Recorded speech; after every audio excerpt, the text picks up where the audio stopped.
Wayforward has a female lead series that combines elements from the Metroid and Castlevania games to make some indie platformer must-plays. And better yet, she's the mascot for the company, Shantae. The hair-whipping gal currently has 5 games, and at the very moment I got them all in my possession, I became inevitable. Meme aside, I love this series and had a feeling I'd be sorting these games from weakest to strongest one day or another. And no time like the present. It's not as popular as the Mario and Sonic franchises, so I'm showing you my spoiler alert sign now. To be sure you're ready to go, get up, shake your body, and transform! Hey, I'm Owen, the fiction fanboy, and here's my top 5 Shantae games.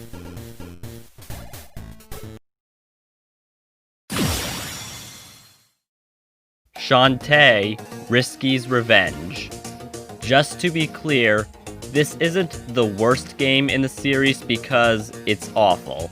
And honestly, there haven't been any bad Shantae games yet.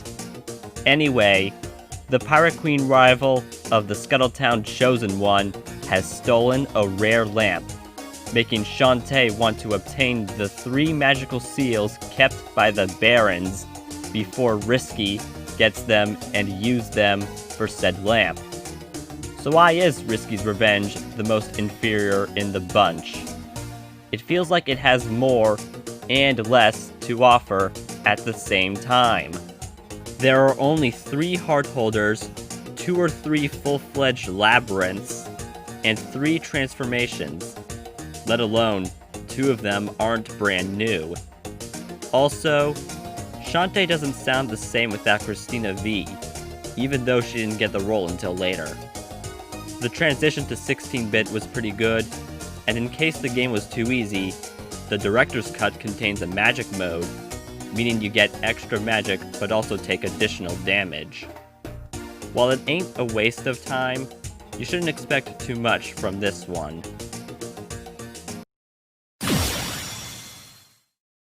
Shantae. The first game in the franchise is the only one to be in 8-bit and exclusively on Nintendo systems.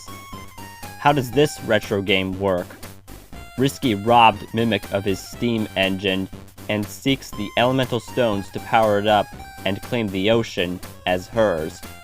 Shantae must retrieve the stones by traveling outside her home and gets help from friends. As Mega Man is a sci-fi boy, Shantae is a fantasy magic girl, and one thing they have in common is touching spikes will kill them instantly. Sly, Capcom. The labyrinths here are really cool, such as the Golem Mine, where certain flames change your color. Another thing separating the original from its sequels is the amount of minigames to play, like pressing buttons to dance in rhythm, hoping to have higher dice rolls than your opponent to earn lots of gems, and racing Roddy Tops. What else can I say other than it's a fresh introduction to the character and what she's capable of?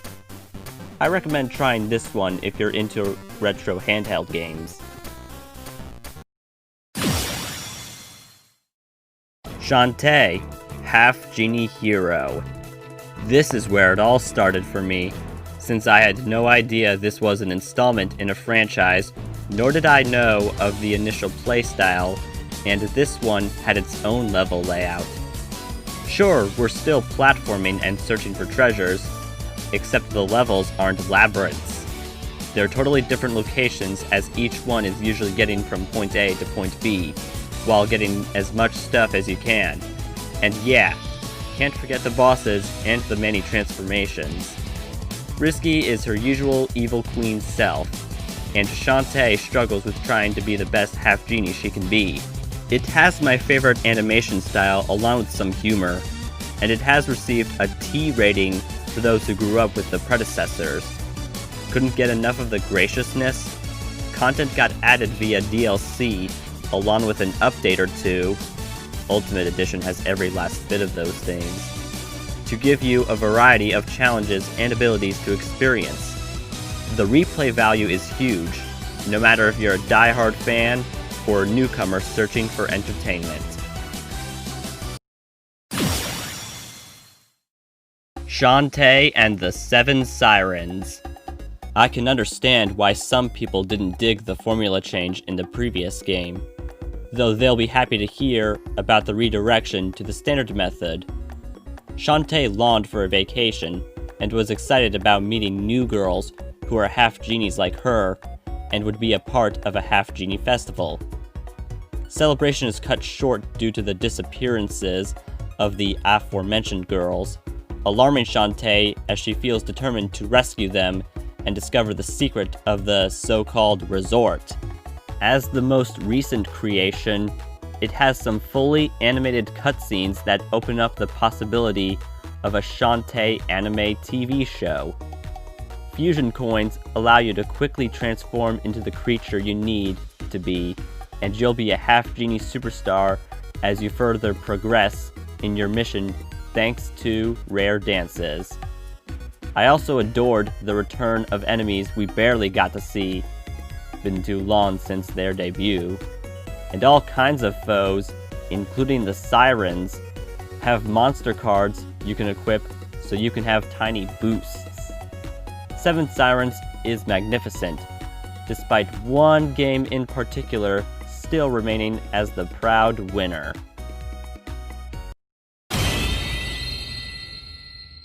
Shantae and the Pirate's Curse. You can't pretend you didn't see this one coming.